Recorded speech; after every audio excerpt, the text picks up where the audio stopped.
E eu quero, companheiro da direção do Fórum de São Paulo, debitar parte da chegada da esquerda ao poder na América Latina pela existência dessa cosita chamada Fórum de São Paulo. Foi aqui, e devemos muito aos companheiros cubanos.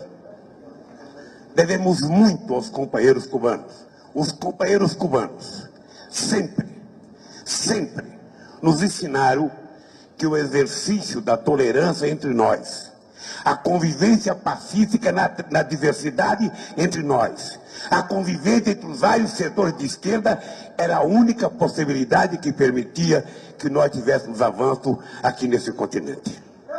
E isso aconteceu, e pode acontecer muito mais, porque agora nós temos a obrigação de não permitir que haja nenhum retrocesso nas conquistas que nós obtivemos até agora. Nenhum retrocesso. E para que isso aconteça, de nós continuarmos evoluindo, é preciso que a gente organize melhor o Fórum de São Paulo. É preciso que a gente dê mais organicidade ao Fórum de São Paulo. Integração pressupõe, companheiro Rui Falcão, integração pressupõe o Partido dos Trabalhadores, integração pressupõe o Partido dos Trabalhadores entender, junto com os outros partidos de esquerda deste país, que pelo fato do Brasil ser a maior nação do continente, pelo fato do Brasil ser a maior economia do continente, o Brasil tem mais responsabilidade em garantir que a integração aconteça. O Brasil tem mais responsabilidade em facilitar com que as coisas possam acontecer para consolidar o processo de integração. O Jornal da Record revela a investigação sobre os empréstimos feitos pelo BNDES, o Banco Nacional de Desenvolvimento Econômico e Social. Cifras bilionárias que saíram da conta dos brasileiros para bancar obras no exterior. O BNDES, um banco público, financiou de 2003 a 2015 as maiores empreiteiras do país para trabalhar fora do Brasil. As mesmas construtoras que agora são alvo de investigação por corrupção. A pergunta que tentamos responder é: por que os governos Lula e Dilma foram tão generosos com essas empresas?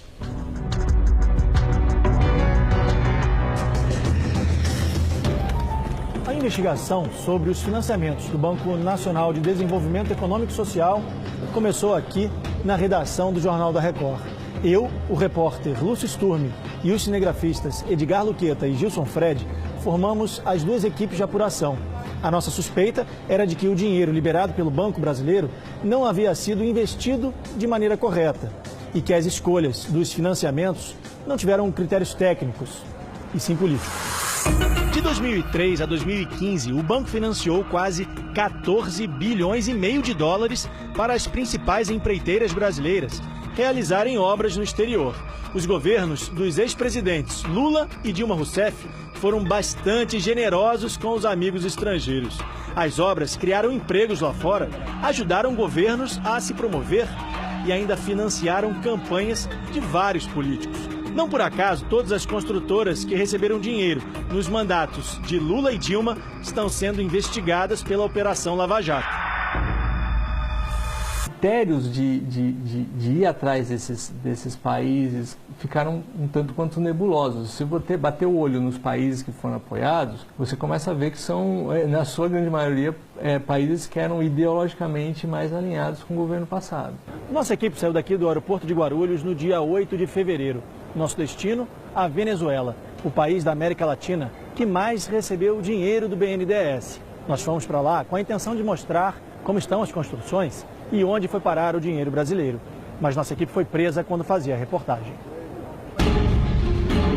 A polícia política da Venezuela impõe uma ditadura para quem faz oposição ao governo e confiscou quase todas as imagens. Mesmo assim, vamos mostrar as investigações sobre as empreiteiras brasileiras financiadas pelo BNDES e suspeitas de corrupção. Das 10 construções mais caras feitas no exterior, 4 estão na Venezuela. As obras financiadas pelo BNDES somam 10 bilhões de reais. A polícia levou as imagens e as entrevistas que eu e o cinegrafista Gilson fizemos no metrô de Caracas. Por isso, a gente decidiu simular um ambiente em computação gráfica. Essa é uma das grandes obras financiadas pelo BNDES na Venezuela. O banco destinou mais de 3 bilhões e meio de reais para as obras das linhas 5 e 2 do metrô. Uma das promessas era concluir a linha 5, mas das 6 estações previstas, em 12 quilômetros, apenas uma ficou pronta. A polícia também confiscou as imagens que fizemos do lado de fora do metrô. Inclusive a entrevista de um deputado da oposição, mas regravamos, desta vez pela internet. Juan Guaido acredita que a amizade entre Lula e o então presidente Hugo Chávez foi fundamental para a liberação de crédito para as obras. É óbvia a vinculação do ex-presidente Chávez e de Maduro, é óbvia a vinculação e a aliança que tem com Lula. Há suspeitas de que a Odebrecht, a pedido do ex-presidente Lula, tenha financiado as campanhas políticas de Hugo Chávez. As empreiteiras brasileiras também tiveram outro bom motivo para trabalhar no país vizinho. E assim como nas linhas do metrô, mais uma vez, não foi preciso participar de um processo de licitação. O dinheiro liberado sem restrições pelo ex-presidente Lula, por meio do BNDES, facilitava a relação entre os dois países. A Venezuela nem precisou oferecer garantia de pagamento dos empréstimos. Veja só, no interior do país foi construída uma das obras mais caras financiadas pelo BNDES fora do Brasil. O contrato, fechado em 2012, custou 865 milhões de dólares, mais de 2 bilhões e meio de reais. O que poderia ter sido feito em obras no Brasil é hoje uma imensa siderúrgica lá fora. Tem mais obra com dinheiro brasileiro. O estaleiro para a construção, reparos e manutenção de embarcações saiu por mais de 637 milhões de dólares. O projeto foi uma parceria entre a construtora Andrade Gutierrez e a petroleira PDVSA da Venezuela. O BNDES mandou para a Venezuela mais de 3 bilhões de dólares, cerca de 9 bilhões de reais entre 2001 e 2015. Os argumentos para esses empréstimos é que incentivariam a exportação de bens e serviços das empresas brasileiras. Essas imagens foram gravadas com uma outra câmera, que os agentes do Serviço Secreto não descobriram. A nossa equipe veio até a cidade de Santa Cruz de Mara, no estado de Zulia, na Venezuela, para encontrar uma das obras, uma ponte que deveria atravessar o lago de Maracaibo, mas que até hoje não ficou concluída. Os venezuelanos aguardam o fim das obras e da promessa do governo venezuelano. Esse é o momento em que chegamos ao local onde deveria ter uma ponte de mais de 3 bilhões e meio de dólares. A placa informa que aqui há um convênio de cooperação técnica entre Brasil e Venezuela. Este documento, assinado pelo então embaixador do Brasil na Venezuela, João Carlos de Souza Gomes, e pelo atual presidente Nicolás Maduro, na época ministro das Relações Exteriores da Venezuela, confirma uma parceria de treinamento de pessoal local, tecnologia e assistência técnica, sem custo para a Venezuela. O Itamaraty não quis se manifestar sobre o acordo entre os países.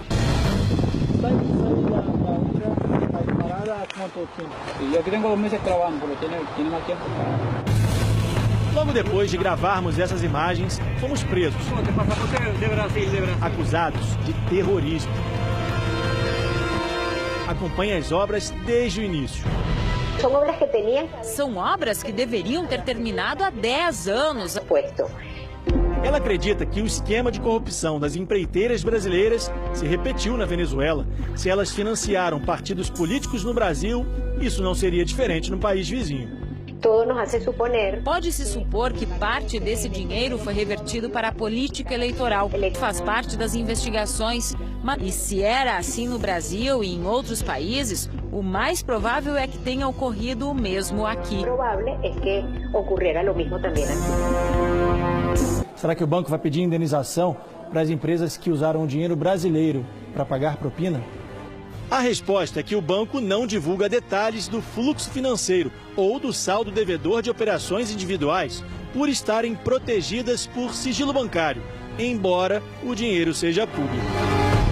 Na Venezuela, o BNDES financiou 9 obras em empréstimos de mais de 3 bilhões de dólares, mais de 10 bilhões de reais entre 2001 e 2015. Na construção de um hospital com 160 leitos, 12 UTIs, pronto-socorro e todas as demais estruturas, é preciso desembolsar 30 milhões de reais. Para colocar em funcionamento, mais 32 milhões de reais por ano. Veja que seria possível construir 300 hospitais e, pelos próximos 31 anos, pagar todas as despesas para manter as unidades funcionando, atendendo cerca de 600 pacientes por dia. Perdem os brasileiros e também os venezuelanos.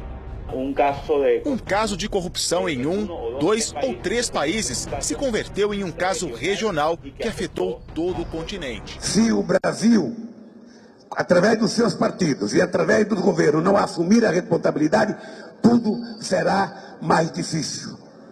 Tudo será muito mais complicado. E nós temos que ser uma espécie de animadores desse processo. Um animador desse processo, porque senão não acontece. E eu fico preocupado porque com a morte do Chávez, ou seja, eu sei quantas reuniões eu e o Chávez fizemos. Eu sei quantas conversas nós tivemos. Eu sei quantas vezes eles vieram a Brasília, eu fui a Caracas, fomos a Buenos Aires e voltamos para cá. E o Chávez vai fazer muita falta.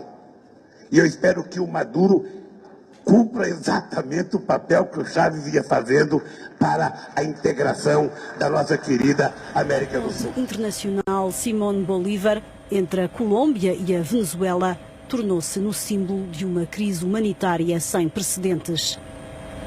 Todos os dias, cerca de 45 mil venezuelanos atravessam a fronteira em direção a Cúcuta, na Colômbia. Fogem de uma economia em ruínas, da falta de comida e de medicamentos. Lá não há dinheiro, nem comida, nem medicamentos. Tivemos de vir aqui para vacinar o bebê. Em minha casa temos eletricidade 2 horas por dia. E água, 1 a 2 horas a cada 2 dias. E não há gás. Todos os dias é uma complicação para fazer com que toda a família, pelo menos uma vez por dia, possa sentar-se à mesa para comer. Não se pode viver com um salário de 700 mil bolívares por quinzena. Não é possível, nem sequer com 2 milhões de bolívares se pode viver. A economia da Venezuela está em recessão há 5 anos. A inflação atingiu valores extremos. O salário mínimo era de 1.300.000 bolívares. É agora de 1.300 bolívares, o que de qualquer modo equivale a $6 por mês. Os bens são raros e caros e por isso os venezuelanos viram-se para a Colômbia. Aqui é mais econômico e aqui se consegue de todo. Aqui é mais barato e pode encontrar tudo. Maionese, papel higiênico, o mais importante para um ser humano. Aqui não há papel higiênico nem guardanapos. Como é possível 1 litro de gasolina valer 1 bolívar e 1 litro de água valer 5.000 bolívares? Por amor de Deus. Os pezinhos do pequeno venezuelano dão os primeiros passos em solo brasileiro. E são seguidos por milhares de adultos que deixam o país vizinho. Todos chegam por aqui com o mesmo objetivo, uma oportunidade de trabalho. Somos gente luchadora, gente trabajadora. E ajuda para refazer a vida.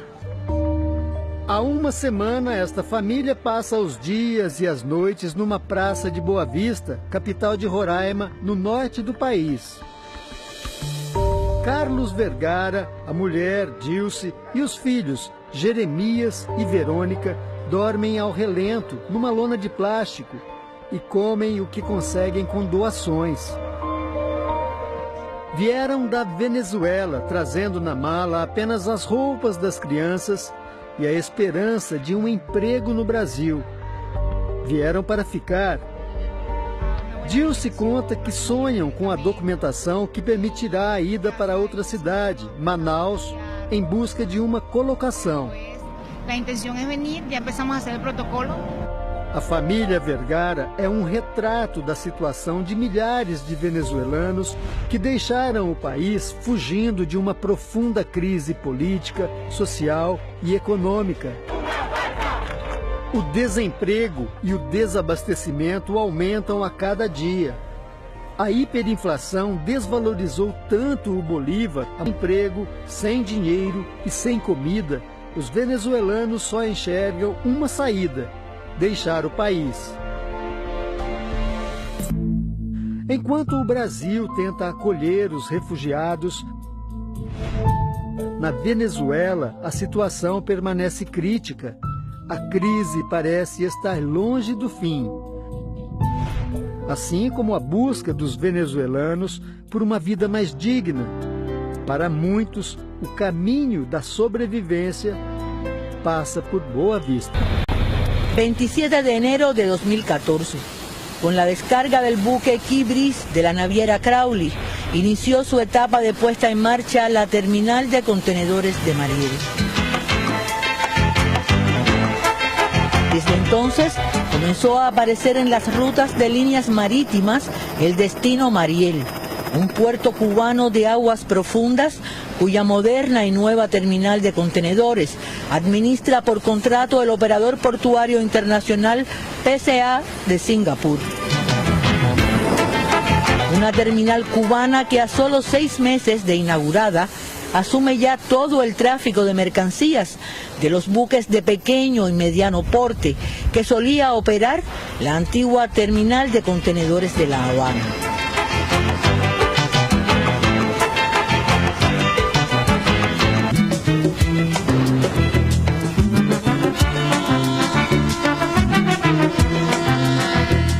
Empeño por disminuir el costo de las operaciones y convertir al puerto de Mariel y a su terminal de contenedores en un eficiente destino favorecido por las navieras, puerta de entrada y salida para el comercio cubano y corazón de una zona especial de desarrollo.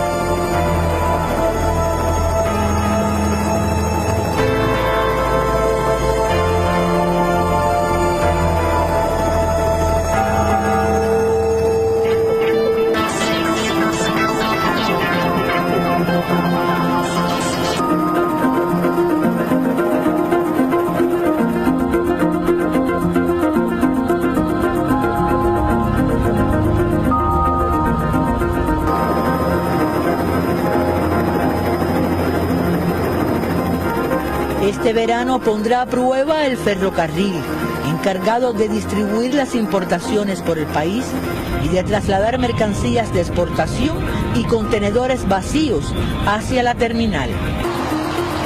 La intensidad del trabajo crece y para la provincia Artemisa, un regalo que crearon juntos, una entrada de mar que espera por el incremento del tráfico marítimo en el Golfo de México, de los portacontenedores de la línea Post-Panamax, cuando finalice la ampliación del Canal de Panamá.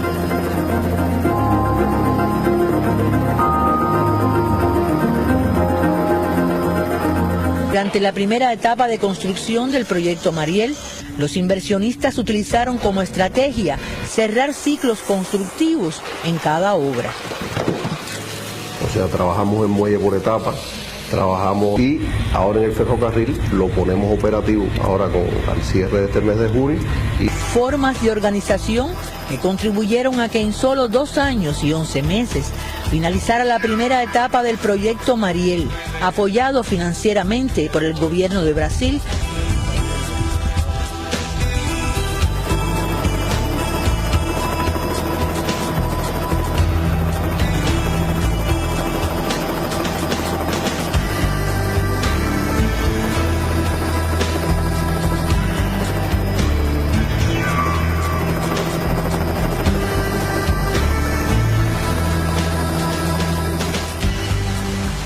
Constructores y especialistas de la compañía de obras de infraestructura Odebrecht hicieron realidad el patio de contenedores. El muelle con la novedosa tecnología Cantitravel.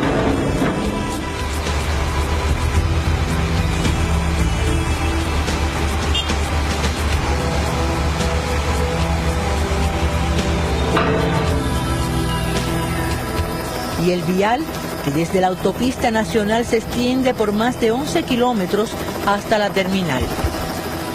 En él fue utilizado un hormigón asfáltico que aporta durabilidad, resistencia y seguridad a la carretera, en una fórmula diseñada para soportar el peso constante de grandes equipos y de camiones cargados con contenedores.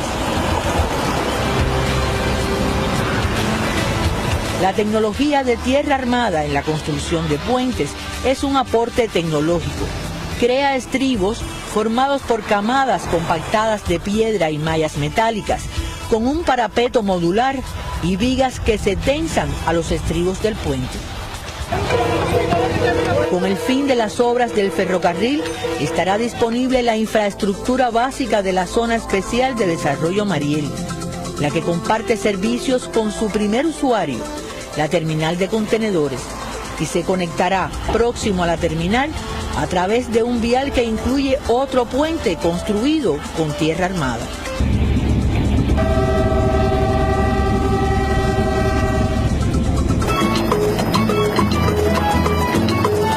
Abrir paso al ferrocarril con sus doble vías entre elevaciones y vaguadas resultó una obra ingeniera de envergadura.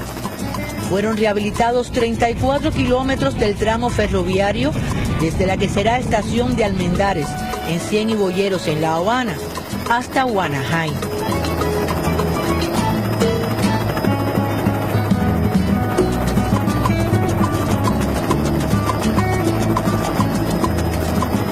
Construidos íntegramente 22 kilómetros de trazado y de vías férreas del tramo entre Guanajay y la terminal de contenedores de Mariel.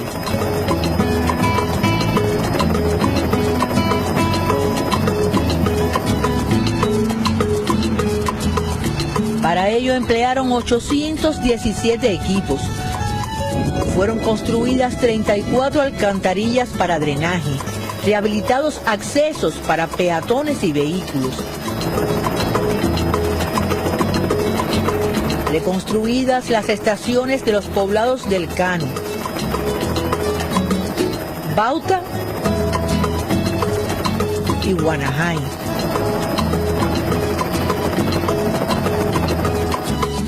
Construidas vías secundarias para comunicar asentamientos con viales principales, reparados 8 puentes y construidos totalmente 3, el llamado Puente de Capellanía.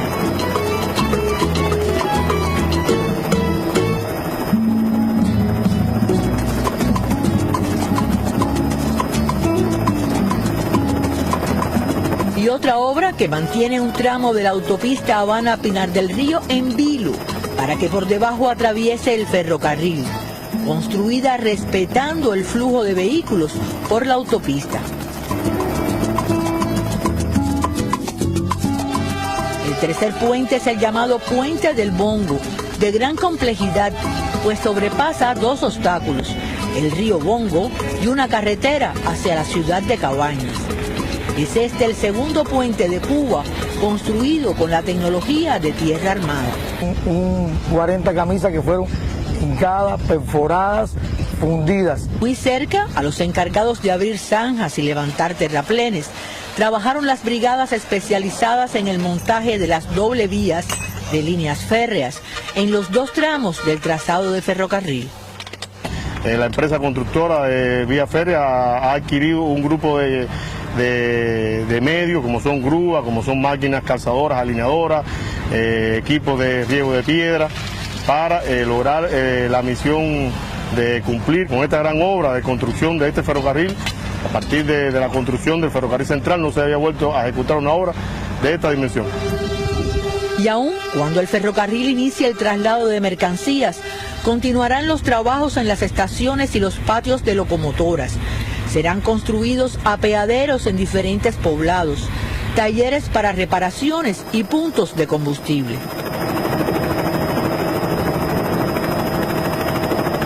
Y entre las obras más importantes estará la construcción de un pequeño tramo de vía férrea que conectará a la isla de manera directa con la terminal de contenedores de Mariel. En esta segunda etapa también se va a construir los 3 kilómetros que enlazan el ferrocarril del proyecto Mariel con el ramal Zafra, lo cual va a permitir la circulación de los trenes hacia el este del país. Y además se construirá el ramal Guanajay-Artemisa, lo cual permitirá la circulación de los trenes hacia el oeste del país.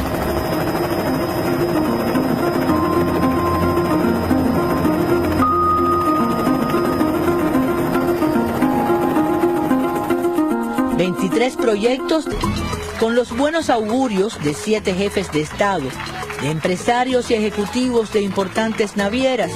Realiza operaciones portuarias, una de las más modernas terminales de contenedores del hemisferio occidental y que será corazón de la primera zona especial de desarrollo de Cuba.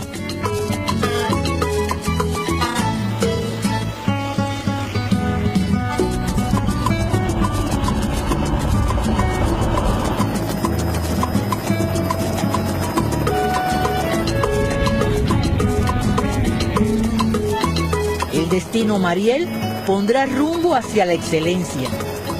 Quienes a tiempo lo aprecien recibirán los beneficios de esta plataforma comercial acariciada por la corriente del Golfo.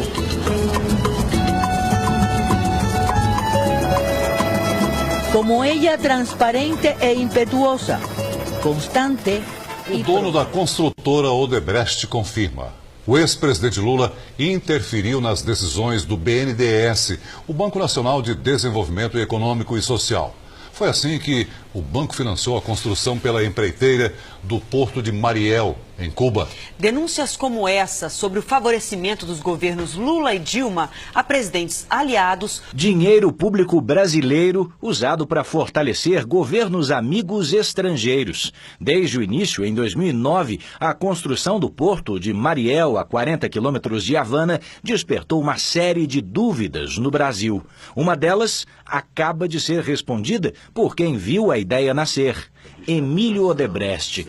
Aos procuradores da República, o dono da construtora foi categórico. O porto cubano era pedido do então presidente Hugo Chávez, da Venezuela, com quem ele diz ter se encontrado pessoalmente no começo de 2007. Eu me lembro perfeitamente uma vez que ele me mandou a Zenando me falar que queria falar comigo.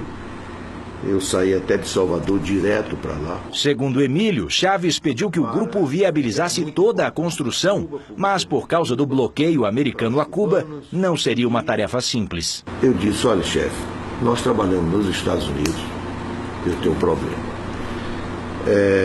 Um assunto desse, dinheiro, com tudo isso que está restrito, Cuba está restrito, não é fácil viabilização com recursos financeiros. Foi quando Emílio Odebrecht pediu a Chávez que envolvesse o governo brasileiro no pedido. E o senhor, que tem uma boa relação com o presidente Lula, podia ligar para ele e transmitir isso. De fato, ele fez. Esse foi o encontro. Fez, e eu tive com o Lula, convocado pelo Lula, dizendo que tinha recebido um telefonema do Chávez, transmitindo o encontro que tinha tido comigo e que ele estava dentro da linha de apoiar aquele programa lá de Cuba, do Porto de Mariel. E aí foi que deslanchou, porque eu disse a ele, olha, aí passa. O da Record levou ao ar uma série sobre favorecimentos políticos às maiores empreiteiras do país. O exemplo do Porto de Cuba também foi citado. Conseguido o empréstimo, o governo cubano escolheu para tocar a obra uma construtora bem conhecida dos brasileiros. No depoimento de delação premiada de Emílio Odebrecht, que até semana passada era mantido em sigilo, os procuradores quiseram saber se o então presidente Lula interferiu junto ao BNDES em favor do investimento em Cuba. O empresário, mais uma vez, foi contundente. Eu não tenho dúvida nenhuma, porque eu só conto todo o processo. Eu diria que BNDES jamais, e nós próprios nem levaríamos um assunto de financiamento ao BNDES para Cuba, não estava dentro do nosso plano e nem dentro das diretrizes do BNDES. Isso seria uma situação normal, o BNDES não nem a Odebrecht nem o BNDES. Numa condição normal, numa condição normal, nem a Odebrecht e nem o BNDES. Eu não tenho dúvida quanto a isso. Então houve, logicamente, um interesse de governo, interesse político, partindo ou não só, eu não diria, não foi só por causa do pedido do Chaves, aí tinham também afinidade. O Lula também tem a mesma afinidade. Exatamente. O dono da construtora afirmou também que chegou a mobilizar seu pessoal para usar a influência da empresa, grande pagadora de propinas, junto a autoridades, que ajudassem na liberação do financiamento público. Mas isso nem teria sido necessário, segundo ele, já que o próprio governo Lula colocou o favorecimento à obra e à Odebrecht como prioridade. Pressão, eu acho que teve, a meu modo de ver, se é legítima ou não. Eu não vou entrar nesse mérito, mas eu tenho certeza que houve, porque as prioridades de governo traduzia-se em pressão junto às instituições do próprio governo. BNDES era uma. A obra foi inaugurada em janeiro de 2014 pelos presidentes Raul Castro e Dilma Rousseff. E o Tesouro Brasileiro foi posto como garantia do empréstimo junto ao BNDES. A América Latina se aproveitou bastante dos financiamentos do BNDES. O dinheiro brasileiro ajudou a aquecer a economia de pelo menos 8 países. A nossa equipe, formada pelos jornalistas Lúcio Sturmi, Rosana Teixeira e o repórter cinematográfico Edgar Luqueta, mostra que no Peru... Um país indignado com um escândalo de corrupção. Ex-presidentes em maus lençóis, com amizades comprometedoras. 3 governos consecutivos. Nosso amigo... O Peru vive hoje situação parecida com a do Brasil. No centro do escândalo estão as relações do governo peruano com as empreiteiras brasileiras. As construtoras brasileiras são responsáveis por 20 obras públicas em andamento no país, financiadas por dinheiro brasileiro do BNDES. 400 milhões de dólares, ou quase 1 bilhão e 300 milhões de reais, é o total destinado pelo Banco Brasileiro de Desenvolvimento para financiar projetos de engenharia no Peru. Obras grandiosas como esta usina hidrelétrica construída no alto da Cordilheira dos Andes. Um vídeo da própria construtora exalta a façanha da engenharia brasileira. A central elétrica, que fica a 400 quilômetros da capital, tem capacidade para fornecer 6% de toda a energia consumida no país. A construção começou em 2011. Foi erguida seguindo rigorosos critérios de proteção ao meio ambiente. Tudo graças à ajuda do dinheiro brasileiro do BNDES. Quem chega em Lima e sai para conhecer os cartões postais da cidade, encontra essa vista maravilhosa. E daqui de cima já é possível enxergar obra brasileira no Peru. O prolongamento da Avenida Beira-Mar na capital é uma das obras com... Assim como a construção desta autopista na saída de Lima para a região central do país. Em fevereiro foi a vez do ex-presidente Alejandro Toledo, que governou o Peru de 2001 a 2006. Ele teve a prisão decretada por suspeita de receber 20 milhões de dólares em propina em uma outra mega obra, a construção da rodovia interoceânica, que liga o Oceano Pacífico ao Brasil. Um projeto de 4 bilhões e meio de dólares. Este ex-congressista, que presidiu a comissão que investigou os negócios, diz que o Brasil exportou um esquema de corrupção para os países vizinhos. De exportar a corrupção. Exportar a corrupção. Levar a imagem do Brasil como uma imagem totalmente negativa aos países latino-americanos tem que ser enfrentada. Creio que o Brasil, a justiça brasileira, tem que fazer o seu papel e não só ver o que se passa internamente, mas também o que aconteceu fora. Ver hacia dentro, senão ver também hacia fora. O ex-deputado defende que seja feito um raio-x de todas as obras do país com participação brasileira, inclusive as que já estão prontas. É o caso desta estação de tratamento de água na região metropolitana de Lima. Uma obra de 314 milhões de dólares para abastecer 2 milhões de pessoas. A promessa: construir a mais moderna estação de tratamento de água da América do Sul. 4 anos depois de pronta, a estação não consegue abastecer nem metade da população prevista no projeto. E pior, tem falhas na construção, como mostra esta reportagem da TV peruana. É normal que todas essas pedras estejam aqui, nesse lugar? Não, não é normal. Não deveria. Acá deveria estar limpo, com água. Com água. O problema é fiscalizar projetos tão longe.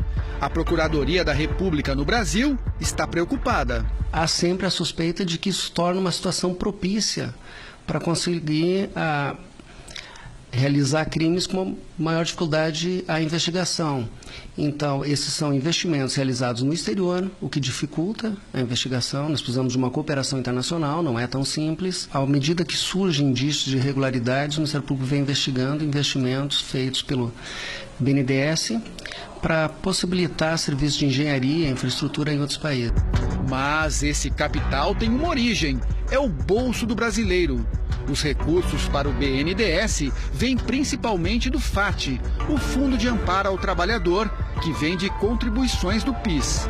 O trabalhador paga para criar novas vagas no exterior. Enquanto no Brasil, a fila do desemprego só aumenta. Eu quero, companheiro da direção do Fórum de São Paulo, debitar parte da chegada da esquerda ao poder na América Latina pela existência dessa cosita chamada Fórum de São Paulo.